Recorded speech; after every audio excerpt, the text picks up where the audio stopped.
بسم اللہ الرحمن الرحیم۔ کیا آپ لوگ جانتے ہیں کہ آج سے 50 سال قبل آج کے دن ہندوستان کا ایک طیارہ اغوا کیا گیا تھا جس کو گنگا ہائی جیکنگ کیس کے نام سے پکارا جاتا ہے۔ اس ہوائی جہاز کے اغوا ہونے سے پاکستان کا ٹوٹنا اٹل ٹھہرا تھا کہ مشرقی پاکستان اور مغربی پاکستان ٹوٹنے کی جو بنیاد تھی وہ اس ہائی جیکنگ سے شروع ہوئی تھی۔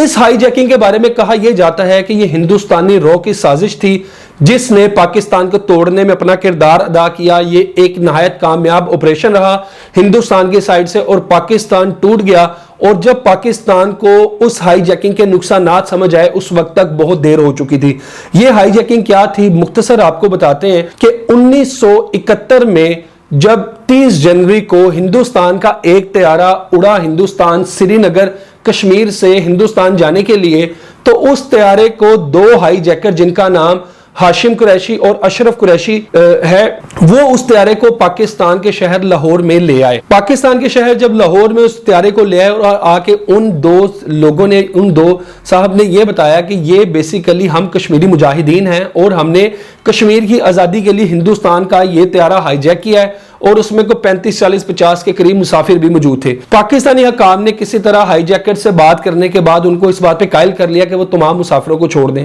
انہوں نے مسافروں کو چھوڑ دیا جن کو پاکستان نے اپنے تحویل میں لے کر بحفاظت ہندوستان کے حوالے کر دیا، لیکن کسی طرح ان دو ہائی جیکرز نے پاکستان کے جو اس وقت کے لوگ تھے، اس وقت کے حکام تھے، ان کو اس بات پہ یقین دلا دیا کہ وہ کشمیری مجاہد ہیں، اور وہ تھے بھی بحث کشمیری ہی تھے وہ نوجوان۔ پھر انہوں نے اس طیارے کو آگ لگا دی اور اس طیارے کو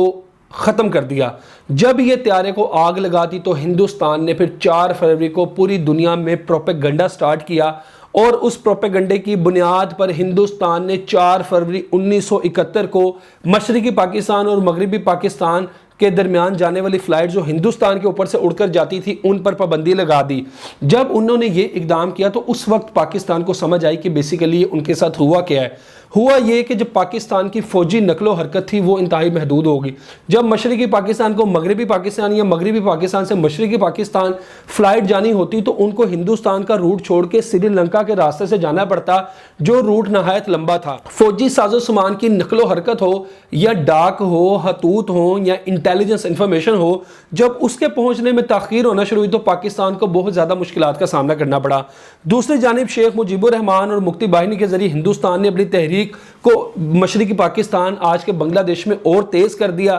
ادھر سے مغربی پاکستان اور مشرقی پاکستان کا رابطہ نہ ہونے کے برابر جب رہ گیا تو بالآخر 1971 دسمبر میں 16 دسمبر 1971 کو سقوط ڈھاکہ ہوا اور پاکستان ٹوٹ گیا۔ یہ ساری سلسلہ، یہ ساری کڑیاں ملانے کے بعد پتہ چلا کہ بیسیکلی ہندوستان نے 1969 میں 69 میں اس بات کا فیصلہ کر لیا تھا کہ کس طرح مشرقی پاکستان اور مغربی پاکستان کو توڑنا ہے۔ یہ بات رو کے بانی جس شخص نے رو بنائی اس نے اپنی کتاب میں لکھی کہ اندرا گاندھی نے حکم دیا تھا کہ کسی طرح مشرقی پاکستان اور مغربی پاکستان کو توڑا جائے، تو پھر راؤ نے یہ منصوبہ بنایا کہ سب سے پہلے دونوں پاکستانوں کا فضائی رابطہ معطل کیا جائے۔ فضائی رابطہ معطل کرنے کے بعد پھر اندر سے مغربی پاکستان یا مشرقی پاکستان میں آگ بھڑکائی جائے کہ جس کے نتیجے میں پھر پاکستان ٹوٹ گیا۔ اس سارے سینیریو میں جو ایک بات اور کچھ عرصے بعد پتہ چلی وہ یہ کہ جو طیارہ پاکستان لایا گیا تھا وہ طیارہ ہندوستان میں ریٹائر